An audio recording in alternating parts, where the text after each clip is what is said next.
So for the past 150 years, cities have been dominated by roughly three mobility options, right? We walk, that's the traditional, right. still my favorite way for getting around anywhere, but it does tend to be a little slow if you're trying to travel large distances.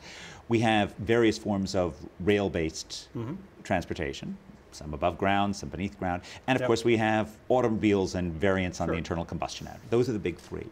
And they seem throughout most of my life to be the only three that one could possibly imagine, these three basic things. And now all of a sudden we're in a world in which people like you are imagining different alternatives for getting around cities. So tell us about that. Tell us about that. Well, the way I see history is we built compact walkable communities all up until about 1880. Right. And then the trams took over and the cities got extended in linear ways, so we filled... But even with the trams, we need to walk to the tram sites. You still had to walk to the trams, but it allowed the cities to expand in a linear way. Absolutely. And that worked until about 1920. And then, of course, the cars took over and we filled everything in with these low-density, auto-centric communities. And we're now realizing that's not really working. And I think the new technology with respect to mobility can allow us to reclaim some of these values that were lost in this. I mean, it was just a tiny little blip in history. Right. Right. But I think we can return back to the kind of the values of human interaction that we had before these mobility technologies changed that. That's optimistically what I see happening. And I think that's coinciding with this realization that most of the innovation happens in cities that have the assets that encourage this creative exchange of ideas.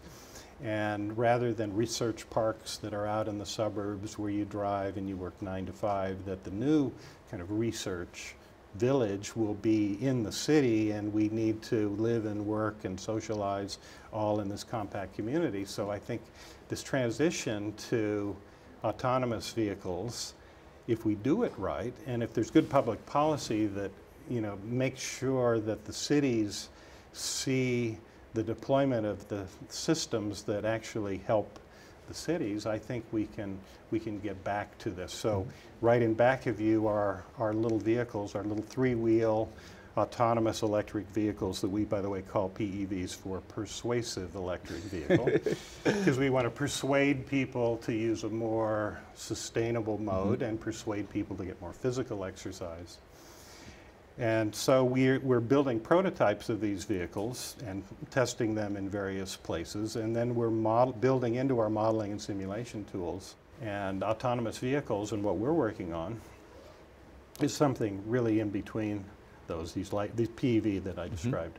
It has some of the characteristics of these stationless bikes, except it comes to you wherever you are. It has some of the characteristics of an Uber-like system in that you can call for it on your phone and you don't have to deal with payments, etc. And I think that if we design them properly, you can have frictionless mobility without having to deal with parking and insurance and maintenance and all the things. I mean, I think we'll look back in 20 years on this ownerships of cars and say, what were they thinking? I mean, so, just insanity. So let's walk through the PEV experience. Sure. So I'm sitting there, I've just finished having my coffee at some diner, and I decide I want to go somewhere. So first thing I do is I go to my smartphone, and I zap in that I want the PEV. Now the PEV then comes to me. Where has the PEV been? If it wasn't just then being used? It's been delivering. If it's off peak, it's been delivering packages and people. It may have gone to a depot for charging. In other words, it's doing whatever it has to do to optimize the system. Okay. And so so you'd have algorithms that's predicting the demand, so they can be pre-positioned for whatever it thinks the demand will be. But the experience for you is essentially like using an Uber. Then when you get to your destination, wherever that is, you just get out like in an Uber, and it goes on its way. And in the little compartment, it may be carrying an Amazon package for delivery. So we can do this little choreography of people movement and package movement depending on the demands. And the PEV comes on city streets, or it's going to come on bike lines? Right now we're constraining it to bike lanes. Okay. So that's one of the constraints that we put on the system.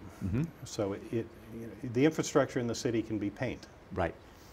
And simple things, tags in the street that it can recognize. So that can allow us to keep the technology fairly inexpensive, and it's going at low speeds. It's very What's lightweight, so the it's maximum probably speed not, that it's going to? well, it can be whatever we want, but I think it should be maybe 18 miles an hour. Okay, got it. You know, because that's bicycle speed.